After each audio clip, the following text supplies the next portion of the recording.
According to Glassdoor, the forever layoff is becoming more and more common in this economy, as job insecurity is now higher than it was in March 2020 at the start of the pandemic. Here to explain is Chief Economist at Glassdoor, Daniel Zhao. So the forever layoff, Daniel, what does that mean?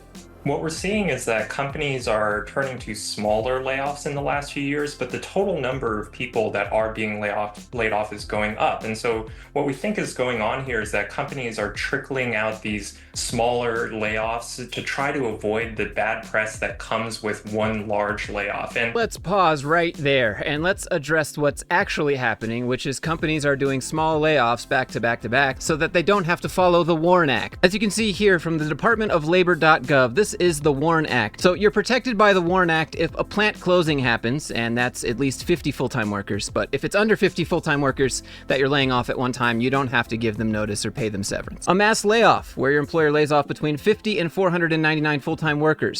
So just lay off 49 workers every other week. Or a situation where your employer lays off 500 or more full-time workers at a single site of employment. So what's been happening, at least in the news, is that these companies announce these huge layoffs and then their stock tanks, bad press, videos get leaked of all the layoffs, and it's just not good. So what they've discovered is they could just skip the WARN Act by firing a few people, and that just flies under the radar. 16 people disappear from your company one week and 20 another week. People know what's happening, but it's not announced anywhere. It's just like companies forcing RTO on employees when they previously told them you're free to work remote. It's on purpose. It's like constructive dismissal, making your job so annoying to the point where you just quit. And then they don't have to pay you unemployment or severance. And that's exactly what's happening with the forever layoffs. But it doesn't really matter whether your company announces a mass layoff or your company doesn't. There's chances for you to be fired. You don't own the company. This isn't a new thing. At my very first job, they said, no, you're secure here. Then they fire someone else. No, you're good though, Josh. And then they fire someone else. You're good though, Josh. And they fire someone else, and then my turn.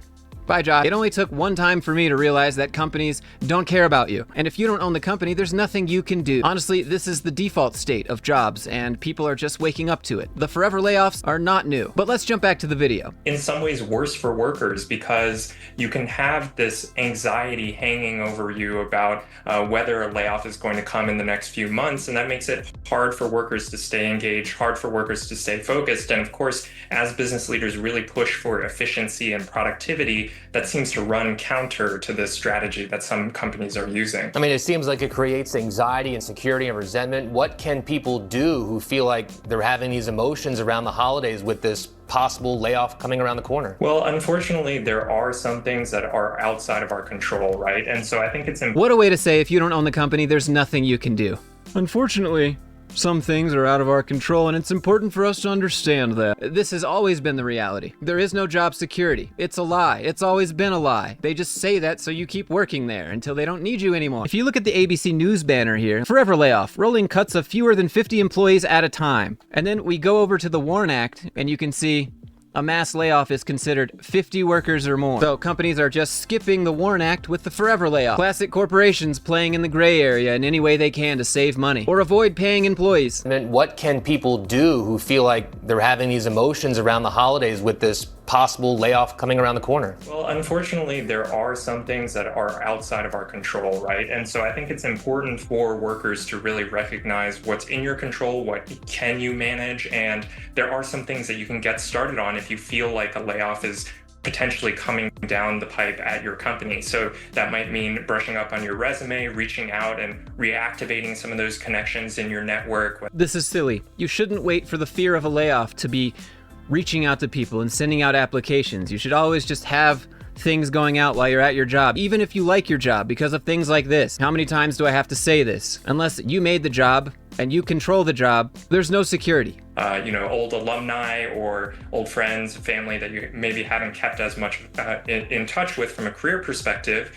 And so these are all things that people can start to prepare for if they think that a layoff might be coming down the pipe. What disconnect are you seeing between employees and leadership in corporate America? Well, I think this forever layoff is symptomatic of this broader disconnect that we're seeing between employees and leaders. And in fact, in Glassdoor data, when we look at reviews about senior management and senior leaders, we see a huge increase increase in terms like disconnect, distrust, misalignment, miscommunication. So there is this growing disconnect between leaders and employees. And I think in particular over the last few years, as power has shifted in the job market from employees back towards businesses, there really has been this feeling from workers like the job market isn't working for them, that they're under more pressure than they have been in quite a while. And that's why you're seeing this feeling that workers can't trust their leaders. Surely he's smart enough to notice the correlation between under 50 employees and the WARN Act's 50 employee requirement. No? We're not going to mention that anywhere at all, that companies are just blatantly skipping the WARN Act?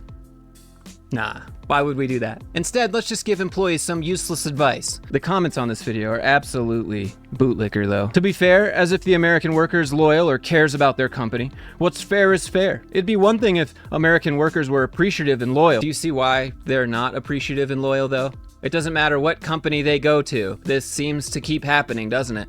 Unless you own the company, unless you make your own job, you're not in control of it. And so anything anyone else says to you, regardless of if you trust them or if they're at the top, it doesn't mean anything. This is people's livelihoods here. And people will lie to other people to maintain their own livelihood. Why can't people get a janitor job until things pick up? Beggars can't be choosers. That sounds like someone who hasn't had a job in like 20 years. You don't just show up and get a janitor job. I mean, people are struggling to get jobs working at fast food. This article says it's a rolling layoff world now. In 2025, 51% of layoffs affected fewer than 50 employees. I wonder why they would do that. In 2015, these micro firings made up 38% of layoffs. Now it's 51% of layoffs. They say if the economy deteriorates further, you'll see more big layoffs. What kind of language is that? You'll see more big layoffs. Are we 10?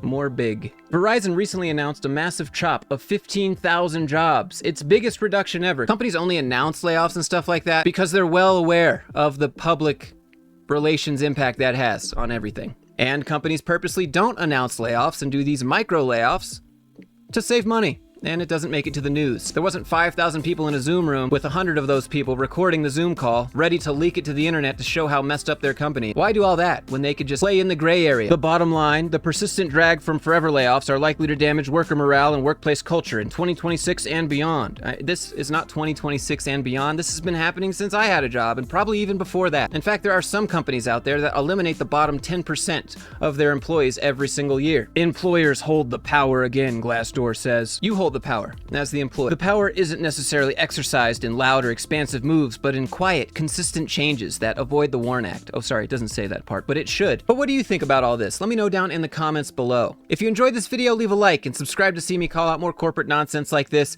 and learn how you can finesse these companies and play the game just like they try to do to you. If you have anything you'd like me to showcase on the channel, you can email me, Instagram, Discord, however you want to do it. Links for all of that are down below. But having said all that, I hope everyone is doing really well, and I'll see you in the next one.